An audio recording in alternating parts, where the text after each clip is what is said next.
Buralarda hava neçə dərəcə olur Abbas burada? Hava? Ümumiyyətlə neçə dərəcə olur istilər? Hava olur 38, 35. İndi bir həftədən sonra 40-ı göstərir. 40-dan yuxarını göstərir. Ona qalıbdı 24 dərəcə göstərir.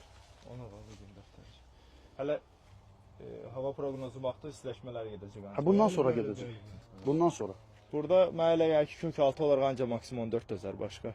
Burada bizim elə planımızda da maksimum 14-dür. Gələcəkdə də planımızda intensiv, super intensiv qurmaq istəyirik. Maksimum 14 üstündə qurmaq istəyirik. Neçə 1 metr 50-dən keçəcəksin. Orada gördüm olmağını, ofisin yanında gördüm. Yaxın həkim eləmiş. Yaxın həkim eləmişik. İndi orada təzə, yəni bizim indi ziraətlərimiz var da, ziraətlər yorucu sortlardır. Bəli. 200 neçə hektar tək ziraətimiz var. Onları inşallah ləğv edib super intensivə keçmək istəyirik. Super intensivdə 1 metrdən bir əkmək istəyirik maksimum üstündə. Yəni burada gizellanın mümkün deyil, çünki həddən artıq yay isti keçir buranın. Həqiqətən isti. Ona görə gizellada nəticə göstərəcəyimizə ümid eləmirəm. Təbii ki, sınaq aparacaq. Yəni bir yarım hektar, 1 hektar gizellanın üstündə də əkin aparacaq. Amma ümid eləmirəm də oradan bir uyğun nəticə olur da. Çünki nə qədər sınaq apararsan, əvvəlcədən bilirsən də hansının potensialı nədir. Bəli. Hansı hara üçün uyğundur, onu bilirik. O baxımdan yəni sınaq bir şəkildə eləyəcək. Gözəl. Belə bağbanlarımıza qeyd eləmək istədiyiniz nəsə məsələ var. Burada yekunlaşdırıb, sonra biraz da o birisi yığım prosesini biraz çəkmək istəyirəm. Necə paketləmək deməyək, yəni ki, necə qablara doldurub, necə daşıyırlar, ora filan bir onu göstərmək istəyirəm. Xaldenki ayrı çəkəcək o heç. O kalibrovkanı ayrı. Bağın içində bir göstərmək. Çünki onlar da göstərərik. Oldu. Belə. Ziraat 900-ün niyə sökümünə, yəni sökmək istəyirsiniz? Yəni? Ziraat 900-ün bir neçə sıxıntısı var. Yəni birinci sıxıntılarından biri budur ki, mayalanma prosesində hava gecə-gündüz fərqi biraz çox olan kimi çiçək gündüz gün ortadan sonraya qədər çiçək özünü açmır. Yəni ağ çiçəyin olmağına baxma. Dişiciyin ağzının açılması gün ortadan sonraya qalır. Yəni gün ərzində 1 saat onun mayalanma üçün bir zamanı olur da, yəni demək. O 1 saatın içində də nəticə əldə eləmək olmur. Nə qədər hormonal tədbir görsəm də fərqi yoxdur. Bir şəkildə məhsul əldə eləmək olur, amma məsələ bir var təbii yollarla nəticə göstərəsən, bir var həmişə ilə zorla nəticə göstərəsən də, yəni demək istəyirəm, hormon verəsən, süni mayalanma aparasan, müxtəlif tədbirlər görəsən, hələ deyiləsi deyilməyəsə 50 min dənə tədbiri var ki, ziraətdə bir nəticə çıxardasan ortaya. Çünki onun çiçəyi gecə-gündüz fərqinə dayanıqlı deyil. Gecə-gündüz fərqində saat 1-ə qədər çiçək mayalanmaya getmir. Saat 1-dən sonra başlayır mayalanmaya. Bu da onun ən ciddi məhsul itkisi deməkdir. 3 günlük mayalanma dövrü var da, bir çiçəyin 3 gün, 4 gün mayalanma dövrü var. Bizdə də Azərbaycanda da bəlkə 1000 hektarlarla ziraat 900 eklib. Bilirəm. Amma heç bir məhsul əldə edə bilmirlər yəni. Bilirəm, yəni konkret olaraq. Cəmaət sökümə girib bizdə də. Sıxıntılarımızı biz də bilirik. Məcbur sökmək məcburiyyətindədir. Yəni demək istədim, bizdə də tutaq ki, ziraətlə işləyirik də. Müəyyən bir il tutaq ki, yola verdik hansı hormonal tədbirlərlə və yaxud hər hansı bir, nə bilim, neysə də bir plan qurduq, bir nəticə əldə edirik. Bu, o tədbirləri aradan qaldırdığın halda məhsul verməyəcək. Sərbəst də bağ məhsul verməlidir də. Bəli. Bağ sərbəst bir şəkildə də məhsul vermək. Yəni elə zorla olmalı deyil ki, həmişə. Ziraət sənə tələb edir ki, konkret ancaq elə üstündə bütün tədbirlərin maksimum səviyyədə olar ki, orada bir 30% məhsul tutasan. Ziraət belə bir sortdur. Yəni demək istədiyim, onun çiçəyinin quruluşu gecə-gündüz temperatur fərqinə konkret olaraq cavab verə bilmir. Səhər açılan kimi sivetin çiçəyi mayalanmaya hazırdır. Gün ortadan sonra gəlib vursan əliyi, görsən uca mayalanıb. Amma sivetdə gün ortadan sonra mayalanma başlayır.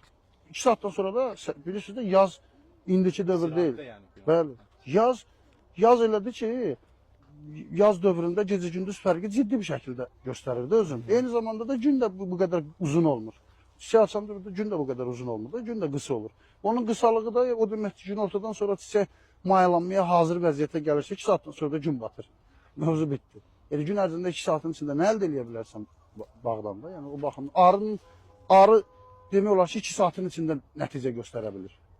Bizdə arı doğuyurdular, heç bir yəni demək istədiyim arının da işi olunmadı. Arının da işi ümumiyyətlə 2 saatdan artıq nəticə qoya bilmir ortaya da. Çünki arı getsə də o çiçək hələ mayalanmaya hazır deyil. Gecə-gündüz temperatur fərqi onun çiçəyində ciddi sıxıntı yaradır. Sarı müəllim, ümumiyyətlə problemli sortlardan da qaçmaq lazımdır belə baxımdan. Bəli, problem yox. Belə deyim ki, ziraət öz-özlüyündə meyvə olaraq, meyvə gözü baxımından, ağacın özünün quruluş baxımından çox gözəl ağacdır. Çox gözəl sortdur. məhsul əldə edə bilmirik. O başqa bir mövzudur. Amma o ağacın da tamamilə aradan qaldırmaq da düzgün deyil. Çünki o ziraatin mövsümündə də gilas olmur.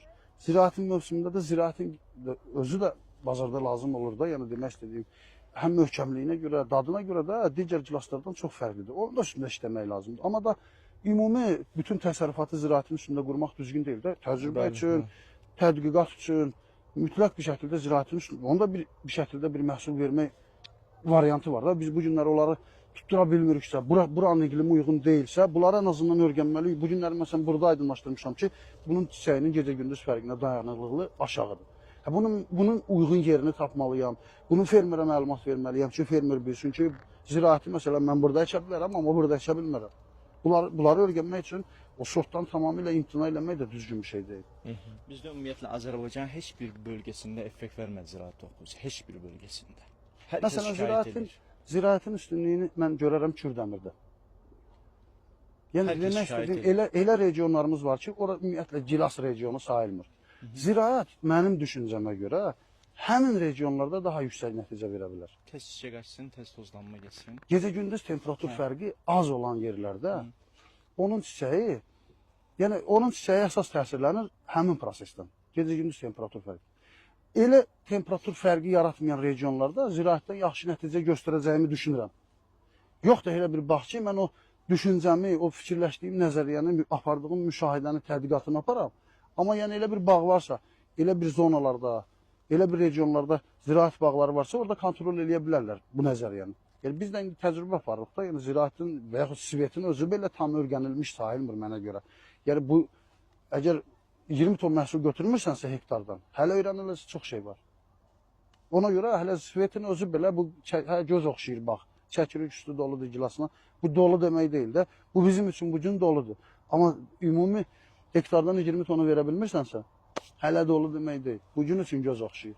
Ümumiyyətlə bu bağ maksimum 4 üzərindədir. Bəli, hamısı maksimum 4 üzərindədir. Ara ekimi də ki, Bura- 4-ün 2-yə. 4-ün 2-yə bəli maksimum 4-dür.